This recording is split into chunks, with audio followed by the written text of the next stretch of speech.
Hello everyone, welcome back to the channel. आज इस video में हम एनाटॉमी एंड फिजियोलॉजी का नेक्स्ट टॉपिक पढ़ने वाले हैं। इससे पहले वीडियो में हमने पढ़ा था कि रेस्पिरेटरी सिस्टम क्या होता है और कौन कौन से ऑर्गन्स ऐसे हैं जो रेस्पिरेटरी सिस्टम में आते हैं। सबसे पहला हमारा जो ऑर्गन था वो है नोज, और इस वीडियो में हम नोज के बारे में पढ़ेंगे कि नोज क्या है, कितने पार्ट्स होते हैं, क्लासिफिकेशन क्या है और उसका फंक्शन क्या है। ओके, तो बोर्ड पे ऑलरेडी मैंने सब कुछ मेंशन कर दिया हुआ है। सबसे पहले देखते हैं कि नोज क्या है। ओके, तो nose is the entrance of respiratory system. ठीक है, हमारा जो रेस्पिरेटरी सिस्टम है उसका जो एंट्रेंस है वो क्या है, नोज है। ठीक है, ओके, तो नोज दो पार्ट्स में डिवाइडेड है, एक है एक्सटर्नल पार्ट और इंटरनल पार्ट। ठीक है, जिसको हम बोलते हैं external nose and internal nose. External nose जो आपको विजिबल है, जो दिख रहा है, जैसे हम टच कर रहे हैं, फील कर सकते हैं। ठीक है, और इंटरनल नोज जो हमें अभी नहीं दिख रहा है, उसके लिए इक्विपमेंट्स होते हैं, उससे हम देख सकते हैं। ओके, तो सबसे पहले अगर मैं एक्सटर्नल नोज की बात करूं तो एक्सटर्नल नोज में दो चीजें पढ़ने के लिए है, एक है सरफेस और दूसरा है स्केलेटल। ठीक है, सरफेस मतलब कौन कौन से पार्ट्स हैं जो हमें दिख रहा है, हमारी जो नोज हमें दिख रही है ये कौन कौन से पार्ट्स होते हैं वो, और इसमें स्केलेटल मतलब ये कौन कौन सी हड्डियों से बने हुए हैं। ठीक है, ओके, तो सबसे पहले सरफेस की अगर मैं बात करूं तो यहाँ पे कुछ चीजें हैं जैसे रूट, ब्रिज, डॉर्सम नेसी, एला, एपेक्स, फिल्ट्रम। ठीक है, अब ये क्या होता है वो मैं आपको बता देती हूँ। रूट हो गया ये, ठीक है, ये जो एरिया है दिस इज रूट, जहां से हमारा नोज शुरू होता है, दिस इज रूट। ओके, अब आते हैं ब्रिज पे। ठीक है, तो ब्रिज से आप समझ ही गए होंगे, जहां पे हमारी आईब्रोज मिलती हैं, जहां पे हमारी नोज जाके मिल रही है, सब कुछ इकट्ठा हो रहा है, फॉरहेड, आईब्रो, सब कुछ इकट्ठा हो रहा है, दैट इज कॉल्ड ब्रिज। ठीक है, तो ये पोर्शन रूट है, ये पोर्शन ब्रिज है। ठीक है, उसके बाद आते हैं हम डॉर्सम नासी। ठीक है, अब डॉर्सम नासी क्या है, ये जो एरिया है पूरा, जितना आप देख सकते हो, ये जो स्ट्रेट लाइन है, इसको हम बोलते हैं डॉर्सम नासी। ठीक है, तो अगर मैं एक डायग्राम शो करूं, सपोज ये फॉरहेड है, ये नोज है। ठीक है, ये नोज है और ये नॉस्ट्रल्स है। ओके, तो हम कुछ ऐसे ही ले लेते हैं। ठीक है, तो ये एरिया हो गया रूट। ठीक है, यहाँ पे आईब्रोज अगर मिल रही हैं तो ये एरिया हो गया ब्रिज। ठीक है, ये जो एरिया है दिस इज कॉल्ड डॉर्सम नासी। ठीक है, अब आते हैं हम एला पे। तो एला मतलब है ये चीज, ये जो आती है, ये जो विंग्स आ रहे हैं, इस विंग्स को हम क्या बोलते हैं, एक को हम एला बोलते हैं और दोनों अगर हैं तो हम उसे एलर बोलते हैं। ठीक है, ओके, नेक्स्ट आते हैं हम एपेक्स पे। एपेक्स मतलब टिप किसी भी चीज की, तो ये जो टिप है, हमारी नोज की टिप है, ये वाली जो टिप है, this is known as apex. And last है फिल्ट्रम। फिल्ट्रम है ये वाला पोर्शन, जो ये पोर्शन आ रहा है, ये पोर्शन जो टच हो रहा है, इसे हम क्या बोलते हैं, फिल्ट्रम। ठीक है, तो ये तो सरफेस था, आपने देख लिया कि कौन से पार्ट को हम क्या बोल रहे हैं एक्सटर्नली। ठीक है, जो सरफेस आप देख सकते हैं।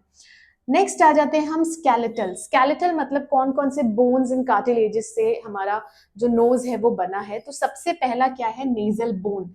ये जो एरिया है ये क्या है, नेजल बोन। ठीक है, आप देखोगे, अगर आप सिर्फ स्कल देखोगे तो स्कल में सिर्फ आपको नेजल बोन दिखता है, उसमें आप सेप्टल कार्टिलेजेस वगैरह नहीं दिखते हैं, है ना। तो ये बस यहाँ तक क्या है, यहाँ तक ये जो पोर्शन है यहाँ तक सिर्फ है नेजल बोन। ओके, नेक्स्ट आ जाते हैं हम सेप्टल कार्टिलेजेस पे। तो सेप्टल कार्टिलेजेस, ये जो बीच में है, जो फ्लेक्सिबल है, इसे हम क्या बोलते हैं, सेप्टल कार्टिलेजेस। और लास्ट है एलर कार्टिलेजेस, मतलब ये जो कार्टिलेजेस है, ये कार्टिलेजेस किसे बोलते हैं हम, एलर कार्टिलेजेस। ओके, अब आ जाते हैं हम कि एक्सटर्नल नोज क्या है और उसमें कौन कौन सी चीजें प्रेजेंट है। तो visible part on the face. ठीक है, visible part on the face, जो कि मैंने आपको बताया सरफेस है ना, आपको जो दिख रहा है, that is all external nose. इसमें क्या है, it is formed by bone and cartilages. मैंने अभी आपको बताया ये किससे बना है, बोन और कार्टिलेजेस से बना हुआ है। Bony framework of nose formed by nasal bone, मतलब जो बोनी फ्रेमवर्क, सिर्फ हम बोनी फ्रेमवर्क्स की बात करें तो किससे किससे बना है, नेजल बोन से बना है। फ्रंटल, फ्रंटल ये जो एरिया है, फ्रंटल हमारा जो फ्रंटल बोन होता है उससे बना है। वोमर, वोमर एज इन ये जो बीच का है, इसको हम वोमर बोलते हैं। और मैक्सिले बोन, ठीक है, ये जो साइड की बोन्स है this is known as maxilla bone. तो nasal, frontal, vomer and maxilla bone से हमारा जो नोज है, एक्सटर्नल नोज है, वो बना हुआ है। बोनी फ्रेमवर्क्स ये हैं, ठीक है। ओके, नेक्स्ट आता है hyaline cartilage present in the external nose, ठीक है। हमारा जो हाइलिन कार्टिलेज है वो प्रेजेंट होता है, ये जो बीच में आप देखोगे जो हमारे डिवीजन कर रहा है दैट इज हाइलिन कार्टिलेज, ठीक है। उसके बाद आता है external two openings of the nose is called external nostrils या फिर एक्सटर्नल नेरिस, ठीक है। ओके, तो नॉस्ट्रल्स और नेरिस जो ये है हमारी जो ओपनिंग है, सामने से अगर देखोगे तो ये दो दिखती है ना, हमारी दो नॉस्ट्रल्स हैं, इसको हम एक्सटर्नल नॉस्ट्रल्स भी बोलते हैं, एक्सटर्नल नेरिस भी बोलते हैं, ठीक है। ओके, लास्ट आता है around the external nostrils alar cartilage is present. जैसा मैंने आपको बताया कि जो अराउंड जो हमारा जो नॉस्ट्रल है यहाँ एला है और यहीं पे प्रेजेंट होता है एलर कार्टिलेज, ठीक है, जो कि इसको कवर कर रहा है, इसको नॉस्ट्रल्स के आसपास रहता है।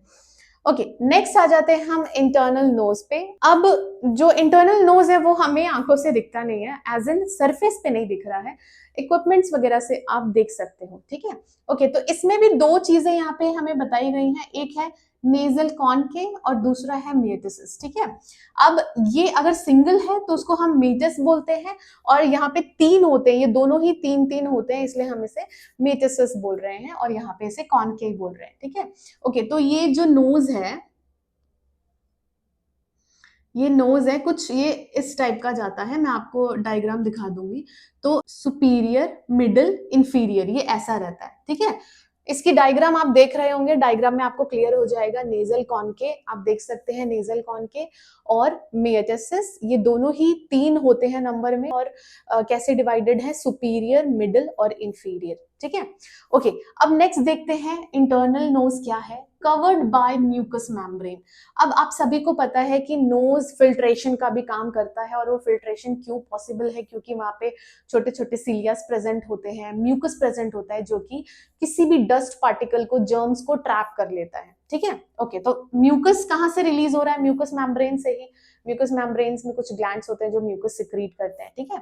ओके, नेक्स्ट आते हैं हम हिस्टोलॉजी ऑफ इंटरनल नोज। अब हिस्टोलॉजी क्या है, मतलब कौन से टिश्यूज यहाँ पे आ रहे हैं, ठीक है, मतलब नोज में कौन से टिश्यूज प्रेजेंट होते हैं। तो हिस्टोलॉजी ऑफ इंटरनल नोज क्या है, pseudo stratified ciliated columnar epithelium, ठीक है। बेसिकली कॉलमनार एपिथेलियल यहाँ पे यूज हो रहा है, लेकिन कौन सा, सूडो स्ट्रैटिफाइड सिलिएटेड। सिलिएटेड, जब मैंने आपको टिश्यूज पढ़ाए थे, मैंने आपको बताया था सिलिया जहां भी प्रेजेंट होगा वहां वो नॉर्मली उसका फंक्शन ही यही होता है कि वो किसी ना किसी चीज को ट्रैप करने के लिए वहां पे है, ठीक है, और ये फिल्ट्रेशन का भी काम करता है। ओके, नेक्स्ट आ जाते हैं हम, internal nose opens into the pharynx. अब जो नोज है वो कहाँ ओपन होता है, फेरिंग्स में, ठीक है। दोनों जो इंटरनल नोज है वो कहाँ ओपन हो रहा है, फेरिंग्स में, बाय टू ओपनिंग्स, और इन दोनों ओपनिंग्स को हम क्या बोलते हैं, इंटरनल नॉस्ट्रल्स या फिर इंटरनल नेरिस, ठीक है। ओके, तो यहाँ आप देखोगे एक्सटर्नल नेरिस या फिर एक्सटर्नल नॉस्ट्रल जो हमें दिख रही हैं, और जो अंदर जाके फेरिंग्स में जब वो ओपन होती हैं उसे हम क्या बोलते हैं, इंटरनल नॉस्ट्रल या फिर इंटरनल नेरिस, ठीक है। ओके, तो this is all about the structure of external nose and internal nose. इसके फंक्शंस कुछ ऑलरेडी हम पढ़ चुके हैं, जब हमने रेस्पिरेटरी सिस्टम पढ़ा तो वहां पे जो फंक्शंस लिखे थे वो almost through out respiratory system में आप यूज कर सकते हैं, पर मैंने साथ ही साथ यहाँ लिख दिए हैं कुछ पॉइंट्स यहाँ पे, ठीक है। तो नोज एक तो बहुत मेजर रोल प्ले करता है एयर एक्सचेंज करने में, तो वो आप लिखेंगे ही लिखेंगे। उसके अलावा जो नोज है वो क्या कर रहा है, मॉइस्चर प्रोवाइड करता है एयर को, ठीक है। इसी वजह से जब हम सांस अंदर लेते हैं तो हमें कुछ फील नहीं होता है, ओके। हमारा जो नोज है वो पहले ही मॉइस्चर प्रोवाइड कर देता है, और ताकि जो हवा है वो हमारे नोज को, इंटरनल नोज को इंजर ना करे, ओके, ठीक है। मॉइस्चरिंग के अलावा फिल्टरिंग भी करता है। फिल्टरिंग कैसे करता है, मैंने आपको बताया था, जब भी हम डस्ट पार्टिकल्स या फिर जर्म्स वगैरह इनहेल कर लेते हैं तो सीलिया और म्यूकस उसे अपने आप में ट्रैप कर लेते हैं, है ना।